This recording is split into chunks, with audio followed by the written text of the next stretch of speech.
Welcome back to the operetta. There's a specific kind of silence that costs money. It's not the silence of a library or a deep forest. It's the silence of sanctuary hills. It's a quiet bought with sound-dampening moss, triple-paned glass, and security gates that hum with the low electric frequency of occlusion. Here, nature isn't an ecosystem, it's a mood board. The trees are imported clones, genetically modified to drop fewer leaves because raking is considered visually chaotic. The grass is a shade of green that doesn't exist on God's color wheel. It's a place where wealthy people come to pretend they're gentle, peaceful, and one with the earth. As long as the earth knows its place. But you and I, we aren't here for a guided tour. We're here for a crack in the porcelain. You've taken your seat in the gallery of the grotesque because you know the truth, that reality cannot be bought, it can only be endured. Tonight's performance is a tragedy and three acts, starring a woman who thought she was the playwright only to realize she was merely a meal. Pour your drink, dim the lights. The admission price has been paid. Let the show begin. I am the groundskeeper, but that title is a polite fiction, a line item on the HOA budget to make the residents feel rustic. I am a warden. My jurisdiction is the old sector. It is a half-acre knot of land in the dead center of the development that the developers couldn't bulldoze and the architects couldn't pave. It is a tangle of blackthorn, ironwood, and rock that smells of ozone, wet pennies, and dried blood. The birds don't sing in the old sector. They scream. My job isn't to garden. My job is to keep the heavy iron gate locked, keep the salt lines thick, and ensure the things sleeping beneath the geology don't wake up to check the property values. But then came Mrs. Vane. Evelyn Vane wasn't just a resident, she was a visionary. She was the newly elected president of the community board, a woman who looked like she had been 3D printed out of beige cashmere and pure, unadulterated entitlement. She moved through the world with the terrifying confidence of someone who believes no is just a negotiation tactic to get a better interest rate. She found me on a Tuesday, standing at the iron gate of the old sector. I was reinforcing the perimeter with rock salt and iron filings. Behind her stood Miller, the head of the landscaping crew. Miller was a good man, a guy who just wanted to mow lawns and go home to his wife. But today he looked pale. He was clutching a clipboard to his chest like a shield, his eyes darting between me and the blackthorn thicket. She stepped closer, and the wind shifted. She didn't smell like a person. She smelled like the inside of a new car, an aggressive chemical cocktail of lavender sanitizer and distinct, crisp money. It was a scent designed to cover up reality. But out here, against the heavy stench of ozone and wet iron coming from the pit, she just smelled like garnish on a plate. It's aggressive, Evelyn said, wrinkling her nose.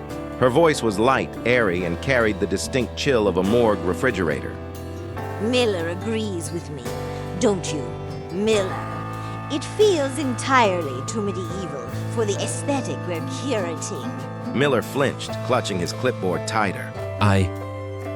Well, the root systems are very deep, Mrs. Vane. Ancient, really. We tried to trim it back in '09 and lost 2 chainsaws. It's going to be a hard pull. I didn't look up from the salt line. It's nature, ma'am. Nature is aggressive. The food chain usually is. She laughed. It was a brittle, tinkling sound, like glass breaking in a dishwasher. She pointed a manicured finger at the blackthorn, a twisting, gnarled mass of roots that looked like petrified arteries. Oh, spare me the cryptic, rustic charm, she said. It disrupts the visual flow. The energy here is jagged, dark. I've been consulting with my feng shui architect. And we agree, this corner is dragging down the vibrational frequency of the entire cul-de-sac. We're going to remove this blight. We're putting in a Zen meditation labyrinth and a koi pond. We want to soften the vibration. I stopped pouring the salt. I stood up, my knees popping in the damp air. I looked at the ground beneath her feet.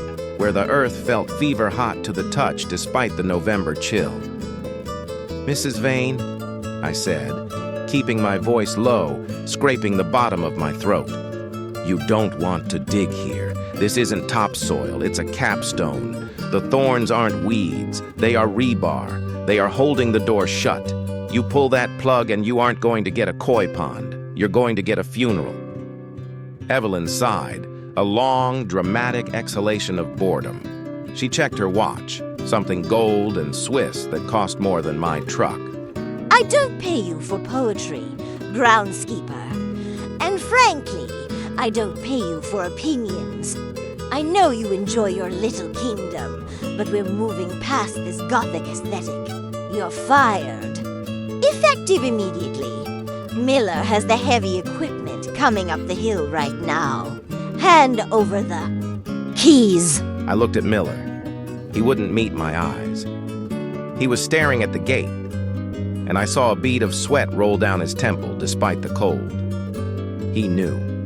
Somewhere in his lizard brain, beneath the invoices and the schedules, he knew. I looked at the sky. The clouds were bruising, turning a heavy hematite gray. The wind had died completely. The air pressure was dropping so fast I could feel my sinuses pulsing. The silence from the old sector wasn't empty. It was heavy, pregnant with anticipation. You cannot explain the concept of a cage to someone who has never seen a predator. You cannot explain the ocean to a woman who thinks water only comes in bottles. I reached into my pocket. The iron key was heavy, cold, and older than the constitution of the country she was standing on. "As you wish," I said. I unlocked the gate. The mechanism groaned, a sound like a dying animal exhaling. I placed the key in her soft, uncalloused hand. "The landscaping is all yours, Mrs. Vane. Miller, take your break. Go sit in the truck. Lock the doors." Miller didn't hesitate. He practically ran back to his pickup. "I'll be watching from the hill," I said, "from a safe distance." The heavy equipment hadn't arrived yet, but Evelyn Vane was impatient. She wanted a before picture for the community newsletter, a triumphant image of the visionary taming the wild. She stepped into the old sector. The moment her foot touched the black soil, the ambient noise of the neighborhood vanished. No distant leaf blowers, no passing Teslas, just a vacuum of sound. It was as if the world had held its breath. She walked to the center, to the anchor, a single massive root of blackthorn that twisted out of the ground like a clenched fist. It was the pin in the grenade. Ugly little thing. She muttered, her voice echoing strangely in the silence. Let's get you out of the way. She set her phone on a rock, setting the timer for a selfie. She smoothed her cashmere. Then she grabbed the root with both hands. She planted those expensive heels in the mud, and she pulled. It didn't snap like wood. It stretched. It gave way with a wet, sucking sound, like pulling a boot out of deep mud or a tooth out of a gum. A long, pale string of viscous sap trailed from the earth, stretching tight, vibrating in her hands. The ground didn't shake. It gagged, a heave of dry earth trying to keep something down and failing. The sound came from beneath her. It wasn't a growl. It was a wet, heavy inhalation. The sound of a massive lung expanding after 1,000 years of holding its breath. Ha! The soil around her feet turned to liquid. It wasn't mud anymore. It was a black, viscous slurry that bubbled with a geometry that hurt to look at. Evelyn Vane looked down. For the first time in her life, the expression on her face wasn't judgment. It was clarity. She saw that the roots wrapping around her ankles weren't wood. They were fingers, long, pale, many-knuckled things that moved with a fluid, hungry grace. They were caressing her boots, testing the leather, finding the warmth of the meat inside. Excuse me, She shrieked, her voice cracking, the authority dissolving into panic. This is Miller. There is something in the drain. I want to speak to the manager. The earth didn't care about her acceptance. It didn't care about the manager. The anchor root she was holding pulsed. It opened. A mouth, a fissure, a gullet. It was wet, pink, and lined with things that looked suspiciously like teeth made of obsidian. She didn't have time to scream properly. It was a sharp, truncated yelp as the ground simply stepped down. She dropped, not a fall, but a consumption. The black earth surged up like a rising tide. It swallowed her Italian loafers. It swallowed her beige cashmere. It swallowed her vision, her ego, and her visual flow. There was a wet, sucking thwack sound, like a boot being pulled out of a bog, but amplified 1,000 times. And then a crunch, the sound of a walnut being cracked by a sledgehammer.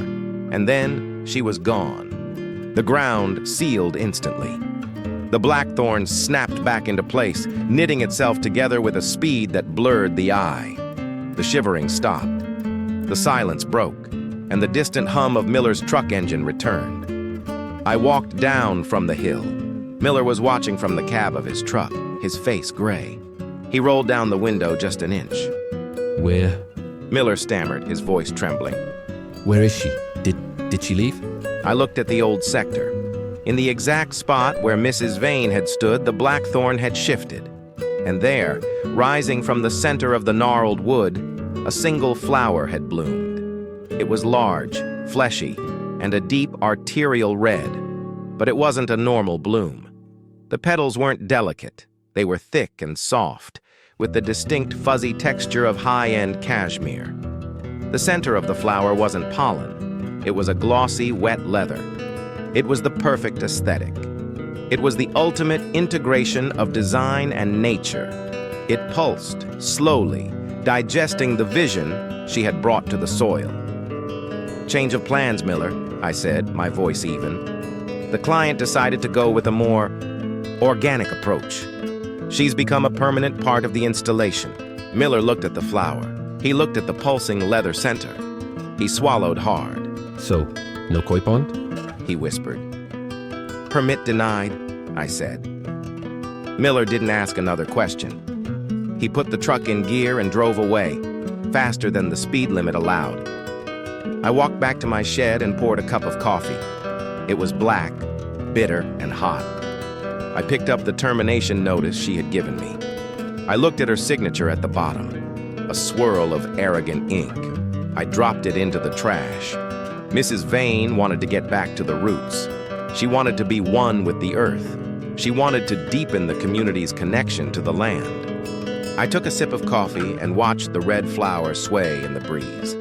A single drop of red dew fell from a petal and hit the black earth. The ground seemed to sigh in contentment. I'd say she was successful. The property values have never been higher.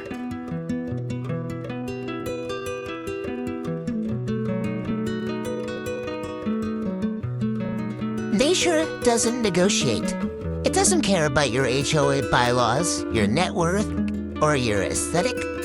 It only cares about the balance, and today the balance was paid in beige cashmere. But don't think you're merely a spectator safe behind the glass of your screen. That's the comforting lie you tell yourself to keep your heart right down.